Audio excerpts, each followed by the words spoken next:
Ini bakal kontroversial ya. Oke. Tapi don't ever work hard. Itu fuck working hard. Dan juga ada filosofi satu buat semua CEO dan leader di luar sana. Harus filosofi Google Maps namanya. Apa Gimana itu filosofi Google Maps? Gimana tuh filosofi Kalau Google Maps? salah jalan, lu pusing nggak tahu di mana, pasti rerouting terus. Fuck crave mentality. Lu tahu crave mentality apa nggak? Gimana tuh? Tai banget. Welcome to the Leaders Podcast, where a place where leaders grow. Hari ini kita udah sama tamu pertama kita. Ini episode 1 ya. Oke. Jadi baru pembukaan nih The Leaders Podcast. Oke, Kita gimana? bakal interview leader-leader, Wow, para nice. pemimpin di entrepreneurship. Oke. Ada yang mungkin expert juga, professionals. Oke. Tapi intinya adalah ini tempat buat orang-orang belajar gimana caranya untuk jadi pemimpin yang baik. Mantap. Hari ini kita udah kedatangan Jonas Jia. Siap, thank you.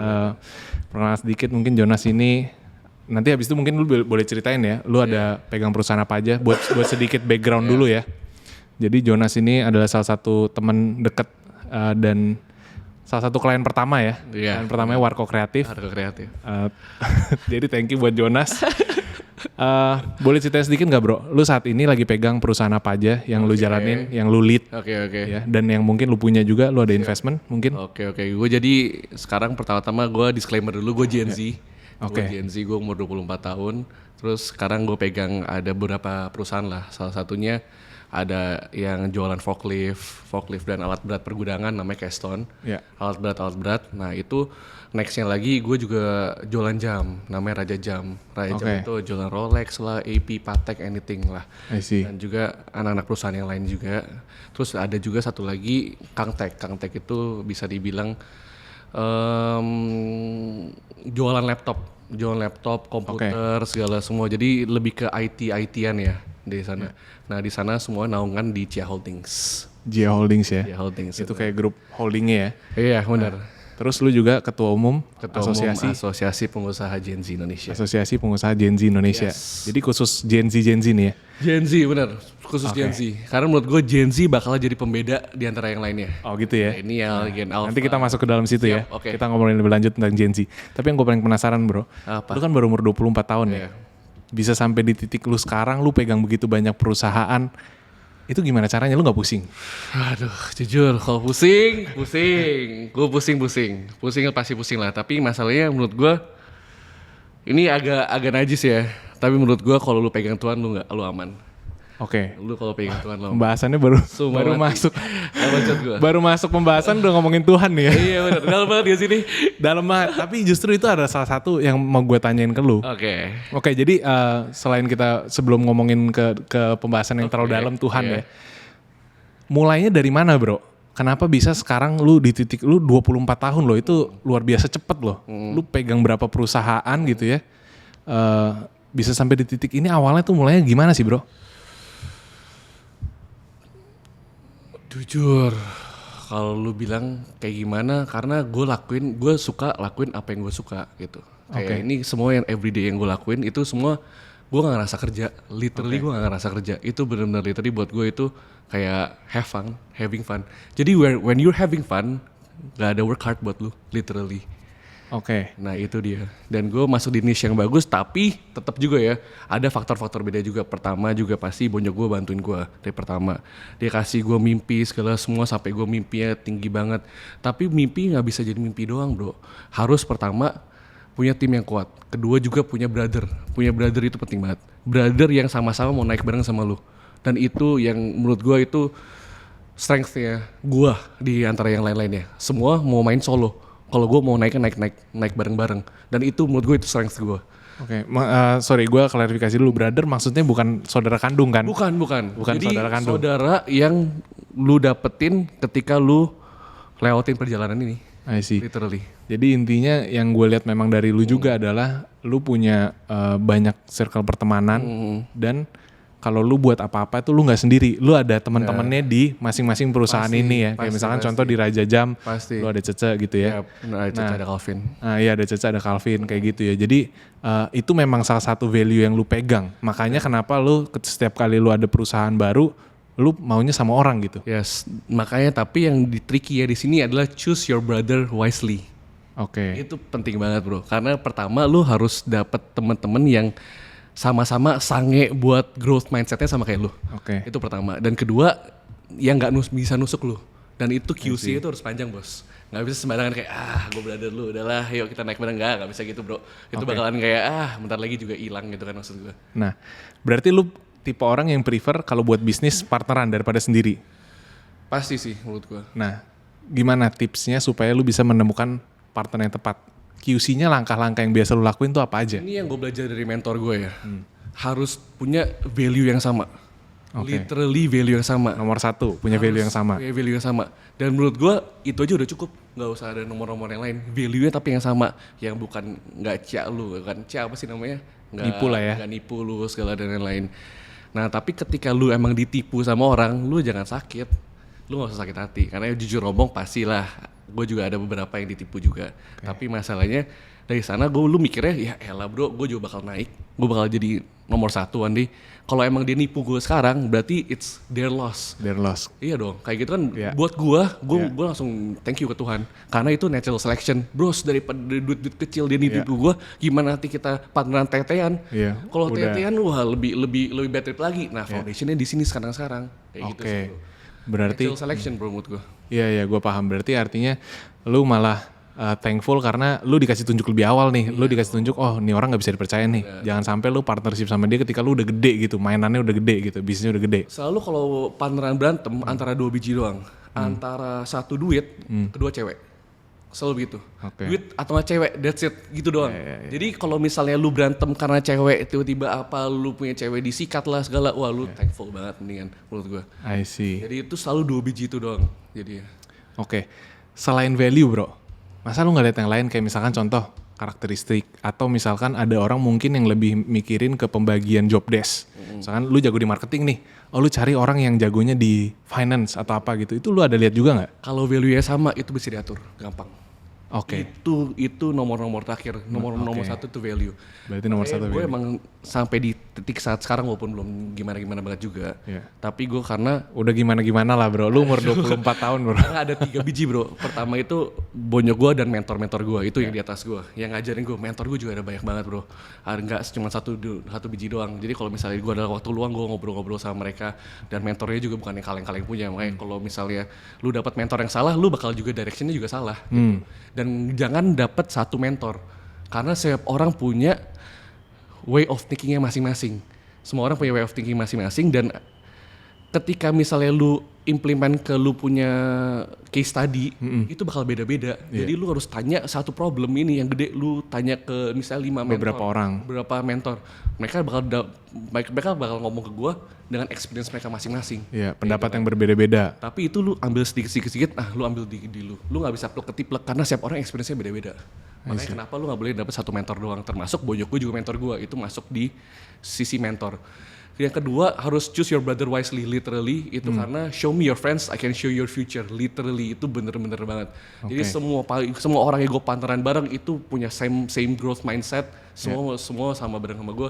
Dan kita semua nggak ada crab mentality, fuck crab mentality. Lu tahu crab mentality apa nggak? Gimana tuh? Tai banget. Gue bodoh gitu, blow on gitu. Gue paling kesel tuh sama orang yang kayak wah lu jangan percaya sama temen lu karena bakal ada crab mentality. Lu tahu crab mentality gak sih? Jadi crab mentality itu kalau misalnya lu taruh crab kepiting ini, crab kepiting. Kepiting bro, literally. Kepiting di satu baskom gitu ya. Terus kalau misalnya salah satu kepitingnya itu mau keluar dari baskom ya, mau break free, yang bawah-bawahnya itu bakal narik dia ke bawah. Dia bakal naik ke bawah, akhirnya apa? Akhirnya di satu baskom itu udah nggak perlu tinggi dindingnya, nggak ada yang keluar karena temen-temennya itu. Dan menurut gue blow on, sorry banget, bodoh banget, sumpah mati. Karena kenapa menurut gue bodoh? Ketika misalnya temen lu bantu buat naik, dan gue punya pemikiran adalah bukan cuma bantu naik doang, dan gue mau teman-teman gue di atas gue malahan. Kalau teman-teman gue nggak bantuin nggak di atas gue, berarti gue nggak bisa naik level. Karena gue tahu ketika mereka naik level, mereka juga bawa gue naik. Kita kayak gitu bro permainannya. Ngerti ya sih maksud gue? Justru nggak ada kompetisi gitu. Justru semuanya naik bareng. Lu nggak ada perasaan kayak ego lu tersakiti gitu. Kalau misalkan teman-teman lu bodoh banget kalau ada ego itu set ego side bro, itu bodoh banget. Kayak ketika gue lihat di TikTok misalnya kan. Iya. TikTok gue lihat crab mentality, hati-hati sama temen lu yang crab mentality. Menurut gue itu, aduh itu udah zaman purba punya pemikiran. Orang semua udah kolaborasi sekarang. Tapi memang bener kolaborasi sama value yang sama. Supaya apa? Supaya naiknya bareng. Itu kan faktor kedua kan. Tadi mentor. Kedua itu pertemanan yang selevel sama lu biar naik bareng. Ketika mereka di atas gua bakal naik juga ke dia. Nanti jadi udah levelnya kayak gitu aja terus. Kalau misalnya temen-temen gue semua di bawah gue ngerasa gue gagal. Karena kemudian gue ganti pertemanan, tai. Ngapain? Ngerti gak maksud gue? Kemudian gue ganti pertemanan, gue di sini yang paling hebat, wah gue salah kubu bos. Salah tempat. Ngapain gue salah tempat gitu kan? Gue perlu temen-temen gue ada yang nanti di atas gue lagi, udah kita makin lama makin naik jadi ya. Itu kedua, faktor ketiga tapi yang paling penting. Apa tuh? Tetap Tuhan. Tuhan ya. Itu Tuhan bro. Oke. Gak bacot gue. Kita balik lagi ke pembahasan yang awal. Berarti kalau gue tanya, lu percaya Tuhan nggak? Waduh gila bro, bukan soal percaya doang. Gue di titik sekarang ini gak ada Tuhan. Literally. Oke. Literally gak ada Tuhan. Apa yang lu rasakan dan apa yang lu alami yang bisa lu bilang ini karena anugerah Tuhan gitu? Banyak banget sih bro. Banyak banget yang channel dibukain. Yeah. Banyak banget yang satu-satu tiba-tiba jadi segala.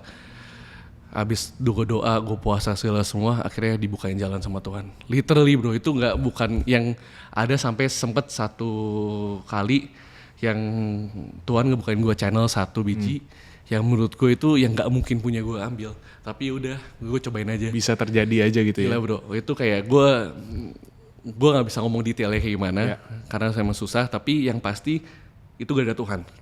Gue sampai bro, pertama kali gue akhirnya coba 2 puasa. Nyokap gue bilang udah lu coba puasa aja. Siapa tahu nih. Gue biasanya nyokap gue puasa gue ketawain. gue ketawain bro. Gak bacot gue. Tapi kali ini akhirnya gue coba puasa deh. Gila bro, gak nyampe sebulan bro. Langsung dibukain dan menurut gue itu karena Jonas Cheo gak mungkin bisa kayak gitu. Jadi udah pasti ada yang bikin itu terjadi. Lu ngerti gak sih maksud gue? Gue paham. Iya. Gitu sih. Oke. Nah, salah satu hal yang gue kagumin banget sama lu ya bro. Gimana? Adalah cara lu berkoneksi dengan orang. Oke. Ya. Nah, mungkin ada yang banyak nonton juga, mungkin ada yang salah paham nih. Oh, mungkin kan orang tuanya udah kaya, orang tuanya udah punya koneksi, tapi dari yang gue tahu ya, koneksi itu lu nggak dapetin dari orang tua, tapi lu dapetin sendiri. Memang ada beberapa dari orang tua juga gue nggak bisa ngomong lah, gue pewaris, nggak bisa ngomong kayak gue bacot-bacot, gue perintis lah bla bla kagak, gue tetap pewaris, tapi foundationnya doang yang dikasih sama boyo gue. Tapi foundation itu kalau di tangan yang salah ya udah diem aja malah runtuh foundationnya. Setuju. Tapi kan kita di sini kan mau gak mau harus naikin foundation ya kan. Tapi yang bener ada koneksi banyak banget yang ini akhirnya malah gue kenalin ke bonyok gue, kayak gitu sih. Nah itu gue lihat bro, dan menurut gue untuk seseorang anak muda umur 24 tahun bisa berkoneksi sampai segitunya, menurut gue itu agak amazing ya, agak keajaiban gitu. Emang. Tapi itu bukan gue, itu Tuhan bro. Nah itu gimana caranya? Apa yang lu lakuin di awal? Ya mungkin buat penonton-penonton yang pengen, selalu orang ngomongin kayak lu harus berkoneksi, lu masih muda lu harus berkoneksi gitu. Nah kalau gue justru tipe orang yang gue akan coba berkoneksi dengan semua orang aja, ya entah dia udah berhasil atau belum, tapi gue nganggapnya kan kita semua masih anak muda ya. Iya. Jadi lu kalau berkoneksi sama anak-anak umur 25 tahun sekarang atau 24 tahun atau 23 tahun, 20-an lah, itu kemungkinan besar mereka masih belum siapa-siapa. Iya, tapi kalau lu lihat lu temenan sama dia sekarang, lu 20 tahun lagi, lu nggak tahu dia jadi apa, mungkin jadi menteri keuangan ya kan. Iya, bener. Tapi lu di umur segini lu malah udah bisa berkoneksi sama orang-orang gede gitu. Iya, ya, yang mungkin gak perlu kita sebut satu-satu. Itu gimana caranya bro? Tapi masa yang tadi lu ngomong ke gue ya Ria, yang soal tadi bilang kayak lu berkoneksi sama siapapun. Enggak, ini mungkin kontroversial. Gue bilang saya ngomong, enggak semua orang lu walaupun masih merintis segala semua, tergantung balik lagi ke value-nya. Oke. Kalau value nggak sama, ngapain lu berkoneksi sama dia bro? Kayak gitu udah nggak mungkin ada kerjaan bareng juga. Ngerti gak gue? Ini pendapat yang menarik. Ngapain bro? Kayak itu such a waste of time for me bro. Jujur ngomong aja. Jadi kayak dari sana menurut gue tetap rintis atau nggak rintis itu urusan nanti. Karena itu semua orang pasti lagi work hard ya buat dirinya dia. Tapi kalau dari si gue harus value-nya sama. Lu value-nya sama tapi lu masih ngerintis, masih kecil, gue juga gak apa-apa bro. Kopi bareng kita. Oke, berarti yang paling penting buat lu nomor 1 value ya? Wah penting banget ya. Oke, lu ada tips and tricks gak bro? Ya, kayak tadi gue bilang, gimana cara mulainya supaya orang nih bisa mulai berkoneksi, bisa tambah mantep, koneksinya tambah mantep gitu loh. Lu awalnya ngapain? Intinya cuma satu sih kalau dari awal ya, kalau lu dari nol atau misalnya gue pewaris juga gue mulai dari nol juga mungkin dari awal gitu, bukan dari nol. Dalam konteks berkoneksi. Dalam berkoneksi berarti gue mulai dari nol. Fokus dulu sih bro, fokus dulu. Fokus apa nih? Fokus sampai orang mau ngobrol sama lu, selesai. Sampai orang mau ngobrol sama lu. Buat apa bro kalau lu benar-benar nggak ada isinya, nggak mau, orang nggak mungkin mau ngobrol sama lu, percaya gue. Literally, ngerti gak sih maksud gue? Iya. Kayak gini sekarang misalnya lu podcast di kantor gue, kenapa? Karena kita punya pemikiran yang sama dan kita udah selevel otaknya buat ngasah otak bareng. Kan buat apa kalau misalnya gue otaknya nggak kayak gini, tapi gue cuma dapat dari bonyok gue, terus gue pelangap-pelong, nggak mungkin lu podcast sama gue bro. Jujur ngomong aja, ngerti gak sih gue? Ngapain gue interview lu gitu ya? Iya, gue ngomong pelangap-pelong, gue paling lihat Instagram dulu apa yang Instagram ngomong ya, gitu kan. Oke. Berarti fokus membangun sesuatu dulu lah ya, sampai lu punya sesuatu yang bisa mungkin lu banggakan atau sesuatu pemikiran atau suatu pemikiran lah yang penting ya. Pemikiran yang penting bro, pemikiran. Jadi walaupun lu masih ngerintis segala semua dan lain, lu nggak usah nggak confident ketemu orang. Karena ketika ketemu orang, lu kasih gue ketemu orang 1 menit aja, gue udah tahu dia otaknya di mana levelnya. Lu ngerti maksud gue? Tapi kayak kalau dari segi bisnisnya gue gak perlu tahu dia bisnisnya dia apa. Tapi kalau dia bisa ngimbangin otak gue, pemikirannya sama segala dan lain, itu aja gue udah dengan senang hati ngebuka pemikiran buat ngobrol sama dia. Gitu. Oke, berarti dengan kata lain kalau misalkan buat orang-orang yang belum ada nih bro, belum ngembangin itu, berarti secara tidak langsung lu bilang bahwa mereka gak bisa berkoneksi dong? Susah untuk berkoneksi. Susah, nggak bisa. Dia harus fokus dulu menurut gua. Jadi harus fokus ngembangin diri dulu. Ngembangin diri. Perlu ada sesuatu yang di-achieve nggak? Kayak misalkan, lu harus punya bisnis dulu. Bisnis lu minimal harus berjalan, profit berapa? Nggak ada. Karena entrepreneur. Jadi benar-benar pemikiran aja. Jadi kalau nih orang banyakan bullshitnya misalkan gitu. Ya udah banyak ngomong aja nih. Tapi dia jago mikir, tapi nggak pernah eksekusi. Tapi masalahnya gini bro. Kalau orang-orang kayak kita udah bisa lihat orang bullshit atau enggak. Lu ngerti kan maksud gue kan? Jadi kalau kita udah ketahuan juga bakalan. Tapi masalahnya kenapa gue bilang gitu? Karena balik lagi ke pemikiran value dasar gue sebagai entrepreneur adalah lebih susah buat jadi the best version of yourself daripada ngembangin perusahaan lu. Jadi ngerti ya? Lebih susah buat kita sendiri level up di personal sendiri daripada lu ngembangin perusahaan lu. Gua paham. Karena ketika lu ngembangin diri sendiri, perusahaan lu bakal naik sendiri. Gue paham. Dan itu jadi itu menurut gue korelasi ketika ngembangin diri sama perusahaan lu. Gak mungkin lu punya ngembangin dirinya udah levelannya 1T per tahun tapi lu punya omset masih 1M per tahun. Gak mungkin gitu. Makanya ketika misalnya gue ketemu orang, gue pasti lihat cara pikirnya. Dan ketika bullshit atau gak bullshit pasti kita bisa lihat lah bos. Jujur kelihatan lah. Baiklah. Aduh orang-orang kan banyak lah bro. Gue setuju sih, salah satunya itu sebenarnya ada yang pernah ngomong ke gue juga. Masalah ngembangin usaha lah ya. Usaha lu hanya bisa berkembang sejauh potensi diri lu. Bener, jadi kalau misalkan lu mau kembangin ke 5M tapi elunya sendiri gak punya kapabilitas, lu gak punya pengetahuan, elunya gak punya potensi untuk mencapai ke sana, ya perusahaan lu gak mungkin bisa sampai di sana gitu. Jadi, karena perusahaan itu cuma ya cerminan dari kapabilitas lu aja gitu. Jadi ketika lu mikir kayak perusahaan lu 1M per tahun terusan, ya lu salahinnya bukan salahin siapa-siapa, salahin diri lu sendiri. Literally, dan itu yang benar-benar makanya kenapa harus ada Tuhan ya. Karena itu berat bro, malam-malam gak bisa tidur segala dan lain itu berat. Kalau gak ada Tuhan, wah bisa gila gue, lu bisa gila ya sekarang, gak bacot gue. Oke. Nah pertanyaan selanjutnya, kan lu ada mewarisi bisnis nih, usaha keluarga ya. Sebagai pemimpin muda nih, lu masih umur 24 tahun, tapi kalau gue selalu mikir gini sih bro. Semua ada plus minus lah. Ada yang bilang pewaris enak ya kan, ada yang bilang perintis enak gitu ya. Tapi kalau buat gue semua ada plus minus. Salah satunya jadi pewaris itu kan lu dalam waktu sekejap tiba-tiba lu harus mimpin berapapun orang yang ada di perusahaan yang udah eksis gitu. Kalau lu mulai dari nol kan mungkin lu mulai sendiri dulu, terus lama-lama 1 karyawan, 2 karyawan, lu mulainya dari bawah gitu. Jadi lu ngerasain gimana caranya ngelit 1 orang sama 10 orang beda gitu. Lu kan lu mewarisi perusahaan ini pasti udah banyak orangnya. apa tantangan terbesar lu dalam memimpin sebagai orang yang masih muda gitu? Oke, sebelum ke pertanyaan sana, tadi gue mau pendapat juga dari kata-kata lu yang tadi orang ngomong lebih debat kan, yang mana yang lebih bagus perintis atau pewaris. Gue di sini nggak ngomong siapa yang lebih nih, karena menurut gue lihat dari spektrum beda. Kalau orang bisa mikir hamehana, dia nggak mungkin jadi sukses. Kalau bisa ada kepikiran di otaknya nih, anjir perintis sama pewaris lebih bagusan yang mana? Lu kan ada pewaris atau lu gak ada perintis sih segala. Nggak mungkin sukses bro, nggak mungkin sukses percaya gue tadi. Kecuali dia ubah mindsetnya dia. Nggak, jadi gue lihatnya dari bukan spektrum siapa yang lebih bagus, tapi siapa yang menanyakan pertanyaan itu nggak mungkin sukses.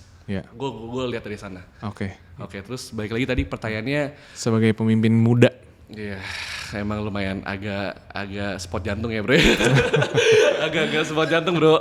Soalnya kan Munyo gue kan udah mau retire kan, umur 60-an bos. Jadi kayak ya lumayan lah. Apalagi mendadak dangdut tuh. Parah. Dan apalagi pas mungkin mereka ngomongnya juga sambil nyantai-nyantai ya, tapi mereka ngomong gue, aduh John udah capek gitu. Ya udah langsung deg-degan ya. Aduh gimana bos kayak gini kan. Tapi lama-lama kalau lewatin aman-aman aja. Yang penting harus satu, makanya harus satu. Lu harus ketemu teman-teman lu yang benar-benar punya have the same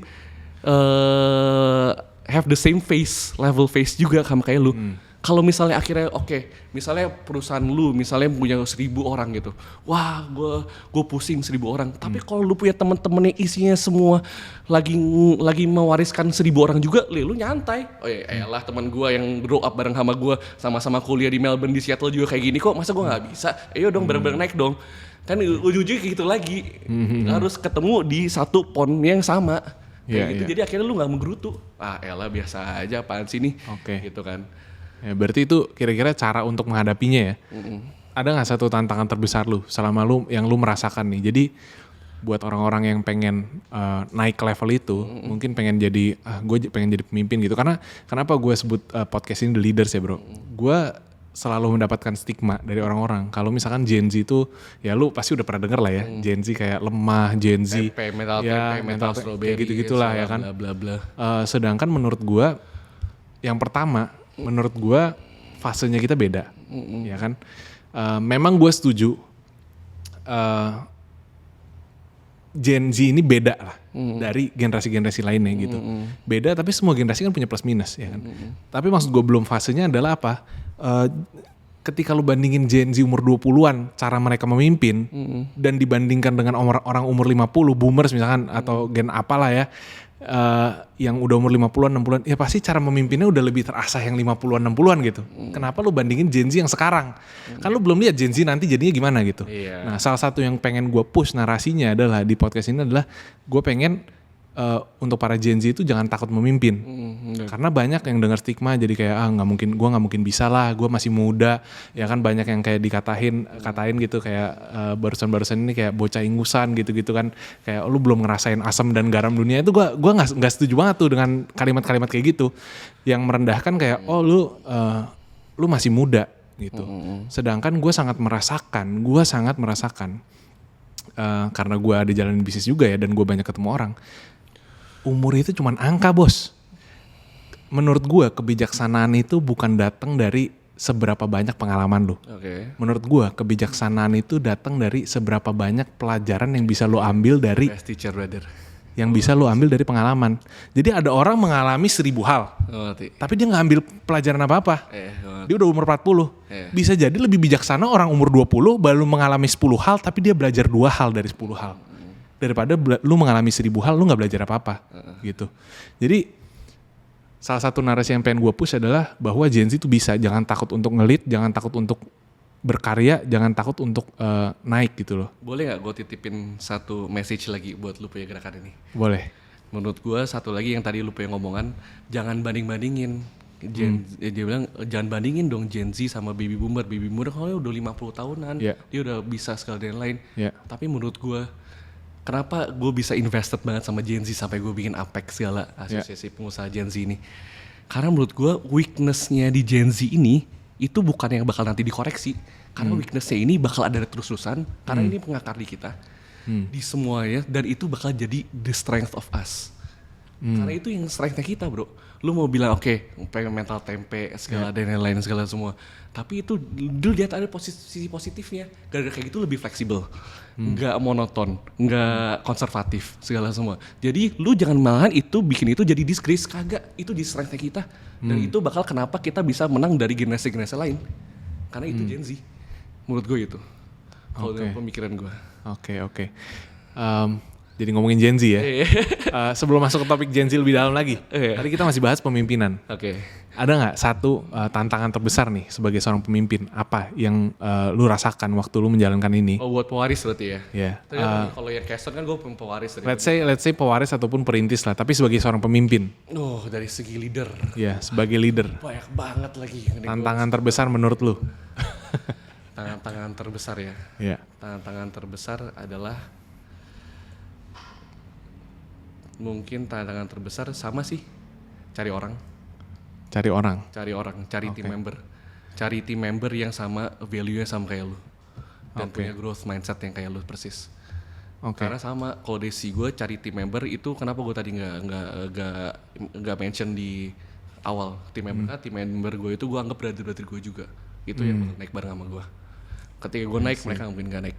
Itu jadi sama, ngerti maksud gue. Jadi same value, harus punya same value, harus punya growth mindset segala semua itu, karena itu di levelan yang sederetan sama lu, itu brother lu. Kalau dari sisi gue itu. Berarti itu yang paling susah, HR. Paling susah cari orang ya? Cari orang yang pas itu susah. Karena itu harus punya value yang sama. Nah, kalau sejauh ini gimana cara lu mengatasi tantangan itu? Jalanin aja lah bro, itu mah komen gue lah jujur. Kalau emang gak cocok ya kenapa enggak, itu mah jalanin aja bro, gak usah pikirin itu jujur. Benar. Setuju sih, mungkin kebanyakan orang terlalu dipusingin ya bro ketika menjalankan sesuatu ya. Sebenarnya ya udahlah sambil jalan aja lah ya. Iya, banyak juga yang orang yang butuh kerjaan juga kan, kayak gitu kenapa nggak bareng-bareng naik kalau dapat yang value sama, selesai. Oke. Ngomongin Gen Z, balik lagi ngomongin Gen Z. Jadi menurut lu apa pandangan lu terhadap generasi kita ini? Gen Z atau Gen Alpha lah atau gen-gen yang masih muda lah nih, generasi muda. Menarik banget. Pandangan lu terhadap generasi kita ini kayak gimana? Dan apa lu lihat future kita tuh kayak apa? Gila. Dan menurut gue bisa proud sama generasi gue itu karena gak usah jauh-jauh lah sama milenial aja gitu ya. Dulu bos, kita mah di IG story kita mah semua postingnya party bro.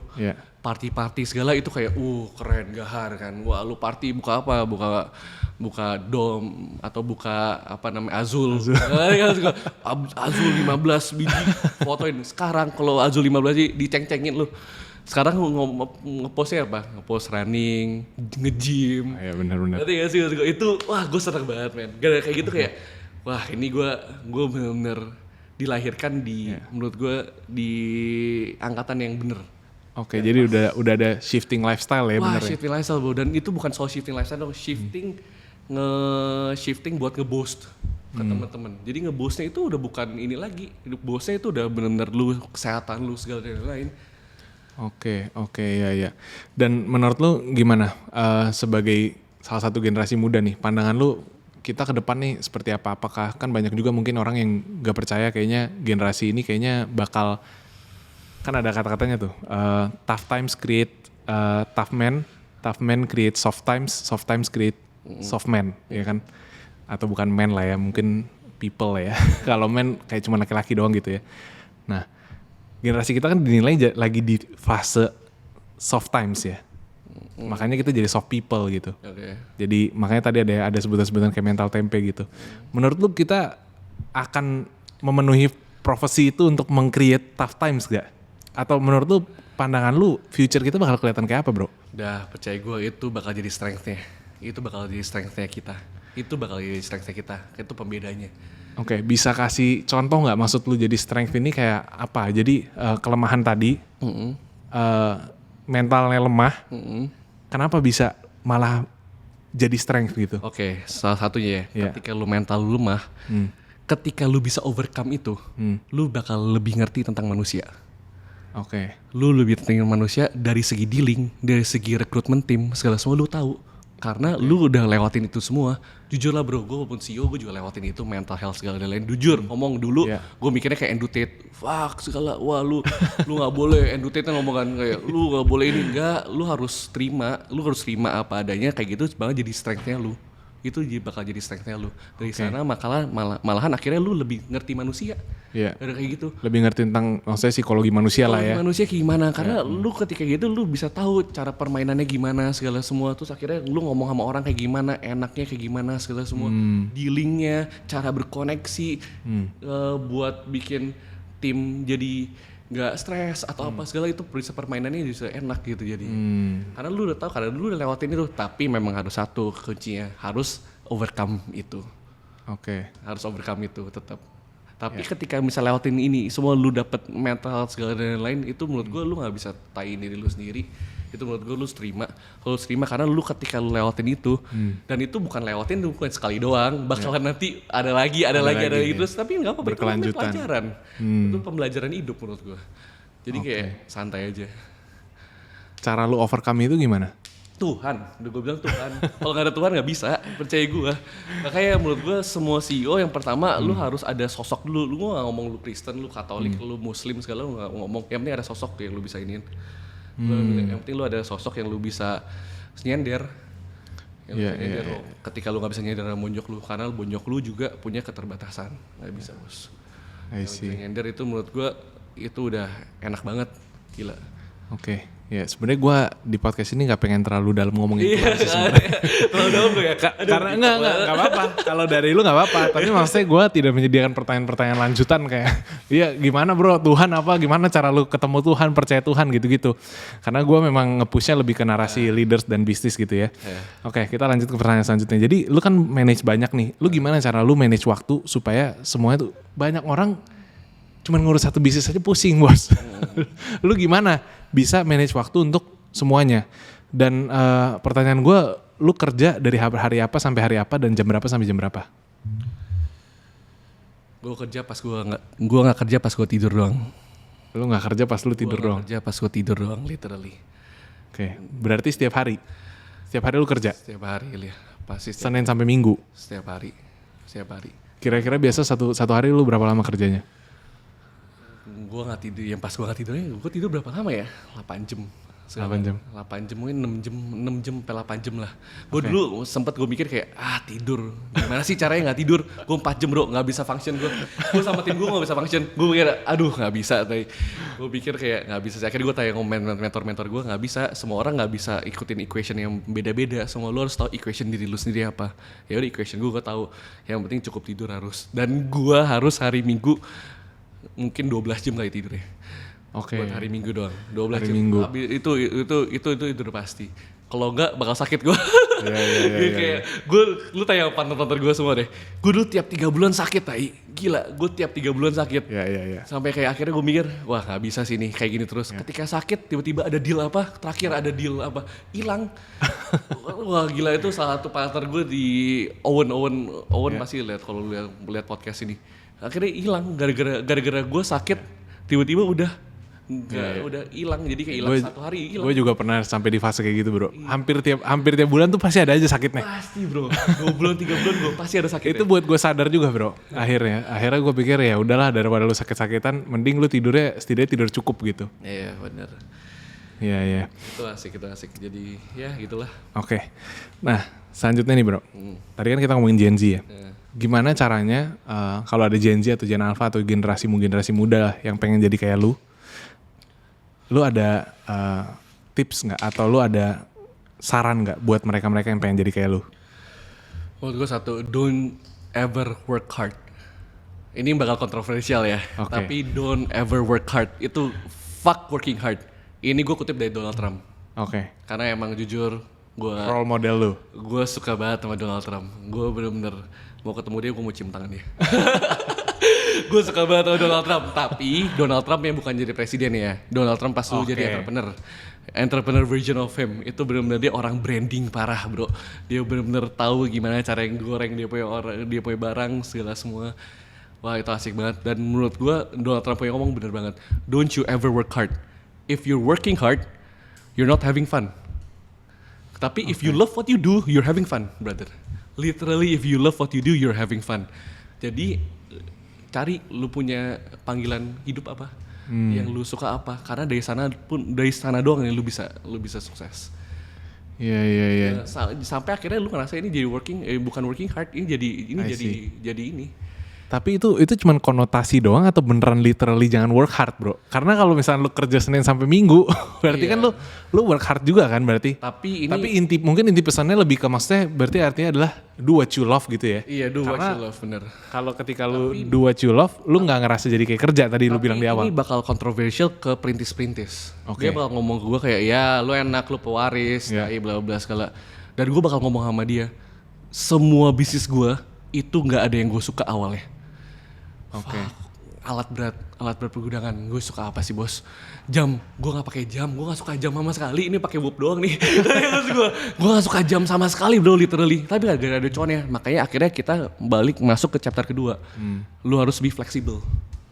Jangan gara-gara lu nggak suka, ya udah. Akhirnya gue nggak mau segala semua. Akhirnya ada apa namanya? Satu duit hilang karena akhirnya lu bilang lu ini bukan lu punya passion, nggak bisa gitu. Itu lu kira IT solution, misalnya Kang Tech yang laptop ini, semua orang tahu gue paling gaptek di geng gue.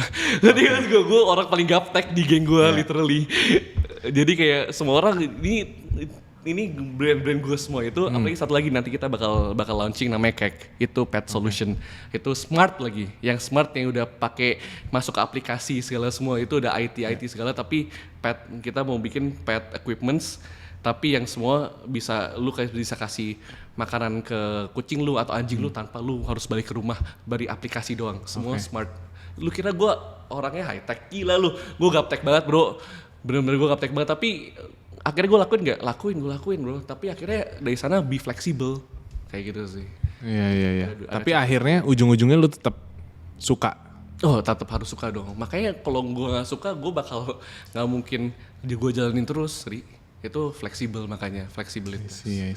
Itu salah satu tren yang gue sadarin juga sih bro di kalangan generasi lebih muda ya. Kalau generasi dulu kan punya prinsip, lu kalau buat satu bisnis, fokus di satu bisnis, jangan kemana-mana.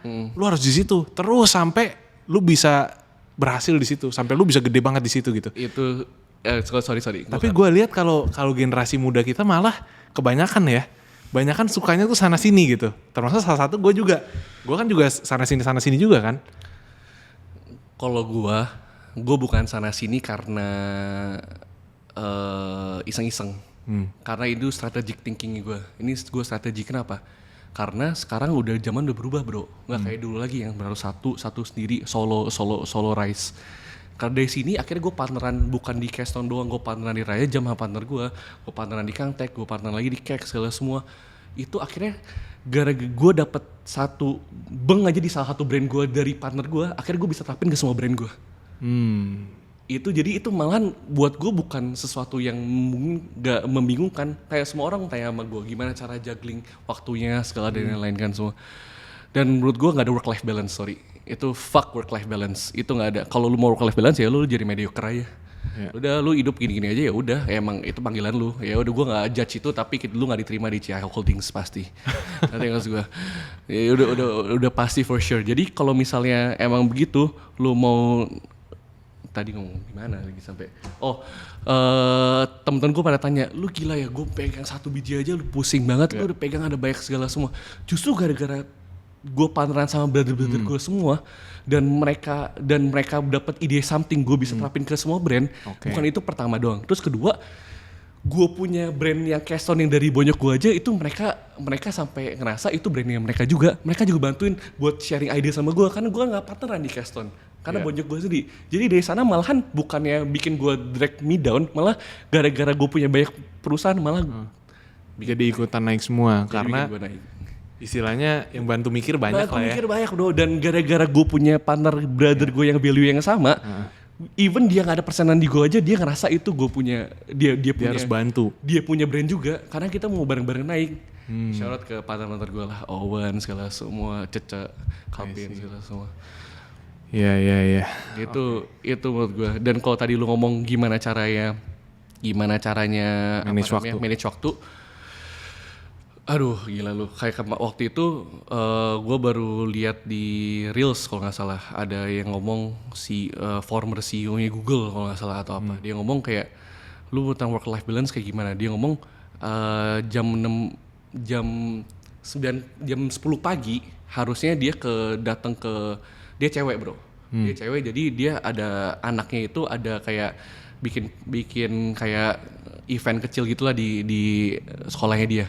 Habis itu si nyokapnya ini, anaknya ini dia udah kasih tau ke nyokapnya kalau, ini sekarang udah giliran kita ya buat kasih makanan, bikin cookie segala dan lain-lain. Tapi kan dia CEO-nya Google bro dulu. Sampai akhirnya dia lupa jam 9 dia baru ditelepon sama anaknya. Lu inget gak? Lu harus kasih cookie segala semua, harus masakin. Gimana dia di kantor, tapi gara-gara kayak gitu dia juggling priorities. Dia telepon kafetaria dia suruh orang masakin buat dia, masakinnya dengan bagus. Akhirnya dia langsung ambil ke kafetarianya, dia bayar berapapun yang dia mau katanya. Abis dia bayar dia langsung cabut ke sekolah anaknya, udah selesai. Kayak gitu lu bisa work life balance? Kagak bos, itu lu juggling, lu satu-satunya lu di hidup. Dan menurut gue itu kalau mau naik harus kayak gitu bro, nggak bisa work life balance. Iya. Ya gue rada setuju lah. Tapi menurut gue semua orang kan panggilan hidupnya beda-beda ya. Iya. Ada yang mungkin ya, tadi persis seperti lu bilang lah, kalau misalkan ada yang lebih prioritasin work life balance sih menurut gue ya nggak ada salahnya, terserah lu gitu.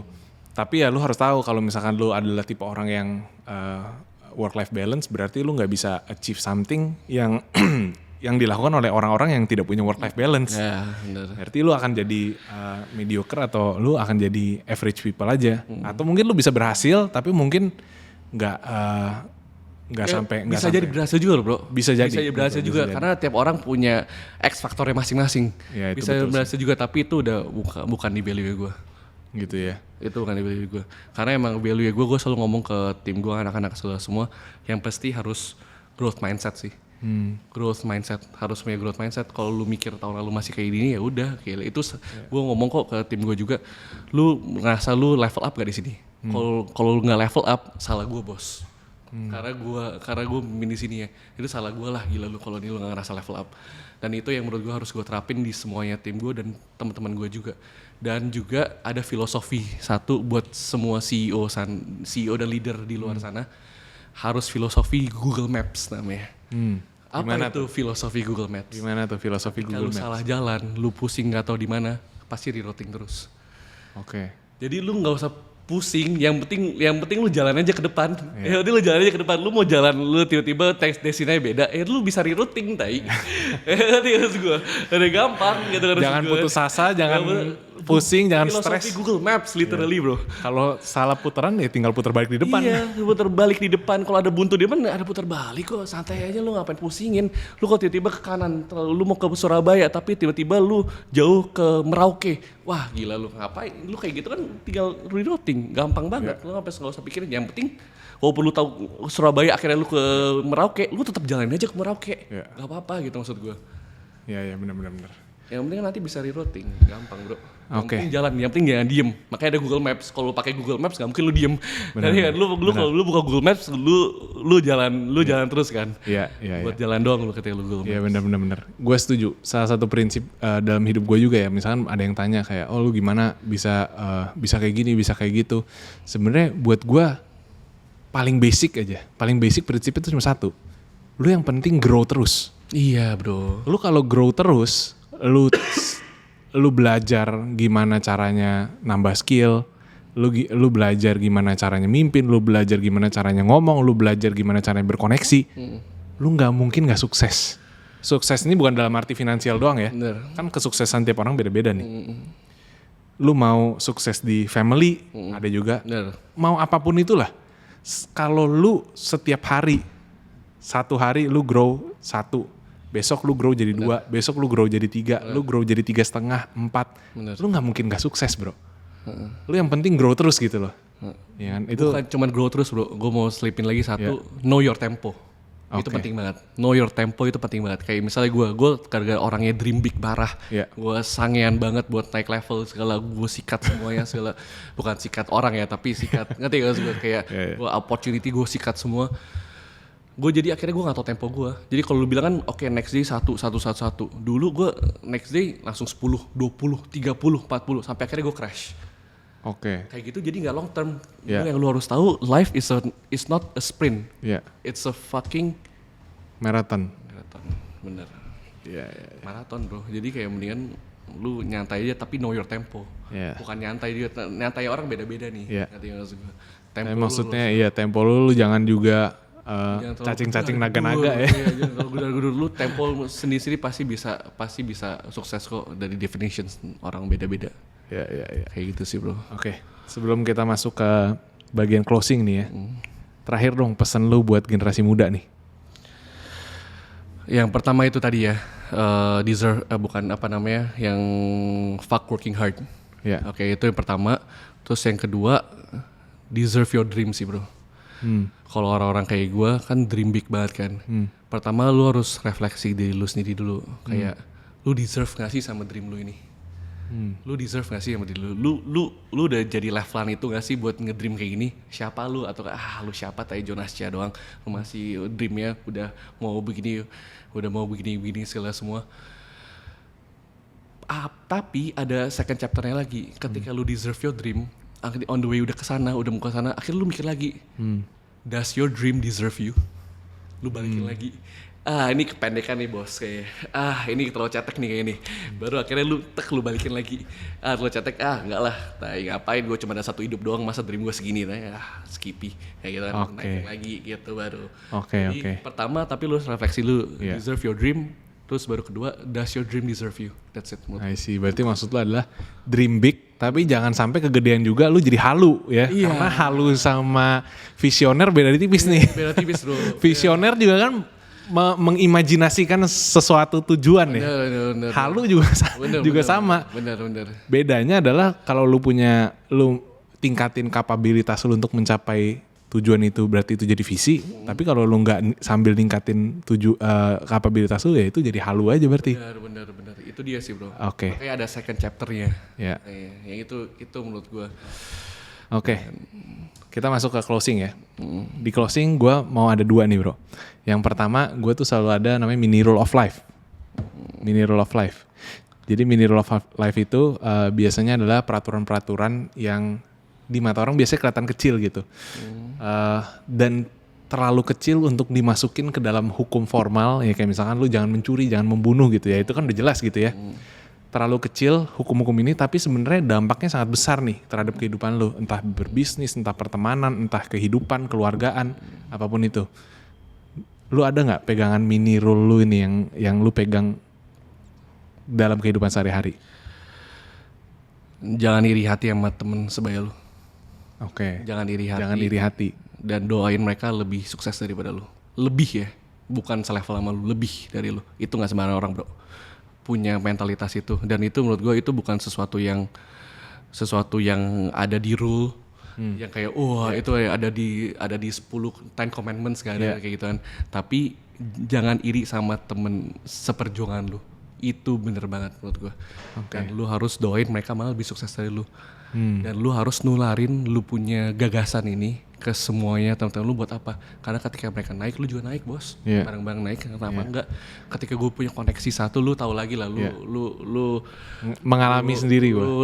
Lu lihat cerita gue semua lah. Ketika gue dapat koneksi satu, gue pasti tebar ke semuanya. Karena ketika misalnya satu yang gong di salah satu temen gue, wah gue dengan senang hati bos. Karena gue tahu gue bisa naik bareng sama mereka. Gitu. Ya ini salah satu prinsip yang gue lihat sendiri lah ya, di lu sangat menjalankan gitu ya. Pokoknya intinya adalah ya lu pokoknya naik bareng-bareng, value lu itu banget. Karena jujur ngomong bakal nanti in the future ketika kayak gue punya dream segede itu, nanti in the future bakal lonely bro at the top. Dan gue nggak mau lonely itu. Mendingan gue naik bareng sama teman gue tapi nggak setinggi itu daripada gue setinggi itu tapi gue sendiri doang. Wah skippy tai. Bakal nggak seru bos. Lu misalnya lu coba mikir ya, lu di tongkrongan lu biasanya. Terus tiba-tiba di tongkrongan lu itu lu naik sendiri. Tiba-tiba lu makan sama presiden, tapi kalau mereka makan sama temen-temennya doang gitu misalnya. Lu nggak bisa ceng-cengan. Ketika lu misalnya di tongkrongan lu, misalnya gua makan sama presiden Nigeria, mereka sama presiden Prancis, kita bisa ceng-cengan. Ya Nigeria doang, gua Prancis dong bro. Gitu-gitu kan itu seru. Kayak gitu-gituan kan itu bisa. Kalau nggak bisa ceng-cengan. Dari menurut gue itu jadi essence itu jadi hilang gitu. Kan kalau misalnya lu nggak selevel naik, lu bakal nggak bisa ceng-cengan. Dan menurut gue itu bakal asik banget. Dan ketika gini, wah lah elah lu gue Prancis dong. Ya udah deh, gue mau dong ikutan makan sama Prancis juga. Ya udah dua-duanya. Gue punya presiden Nigeria jadi koneksi lu juga. Lu punya koneksi ke presiden Macron Prancis juga koneksi gue juga. Bareng-bareng semuanya. Udah sikat abis gitu kan jadi ya. Oke. Why not? Ya. Ya pokoknya prinsip hidup lu brotherhood banget lah ya pokoknya ya. Oke.